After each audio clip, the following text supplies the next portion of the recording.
ముఖ్యమంత్రి సహాయ నిధి పేదల పాలిట వరం. రోడ్డు ప్రమాదానికి గురై ప్రాణాపాయ స్థితిలో ఉన్న బుచ్చి పట్టణవాసి 8 లక్షల విలువ లెటర్ ఆఫ్ క్రెడిట్ అందజేసిన ప్రశాంతి రెడ్డి. ముఖ్యమంత్రి సహాయ నిధి ద్వారా ఎందరో అనారోగ్య పీడితులకు చంద్రబాబు నాయుడు ప్రాణభిక్ష పెడుతున్నారన్నారు ఎమ్మెల్యే వేమిరెడ్డి ప్రశాంతి రెడ్డి. రోడ్డు ప్రమాదానికి గురై నెల్లూరు అపోలో హాస్పిటల్స్ లో చికిత్స పొందుతున్న బుచ్చిరెడ్డిపాలెం రామకృష్ణ నగర్ కు అందగుంట హరీష్ కుటుంబ సభ్యులకు తాడేపల్లిలోని ఆమె కార్యాలయంలో 8 లక్షల రూపాయల లెటర్ ఆఫ్ క్రెడిట్ అందజేశారు.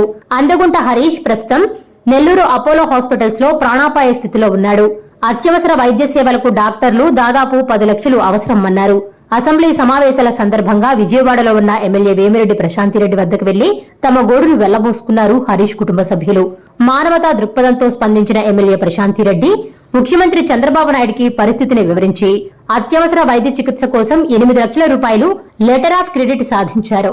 బాధితుడి సమీప బంధువులు వాకాటి శివరామకృష్ణకు 8 లక్షల రూపాయల లెటర్ ఆఫ్ క్రెడిట్ అందజేశారు. ఆపత్కాలంలో ఆదుకున్న ముఖ్యమంత్రి చంద్రబాబు నాయుడు, ఎమ్మెల్యే వేమిరెడ్డి ప్రశాంతిరెడ్డికి అపోలో చికిత్స పొందుతున్న హరీష్ కుటుంబ సభ్యులు కృతజ్ఞతలు తెలిపారు.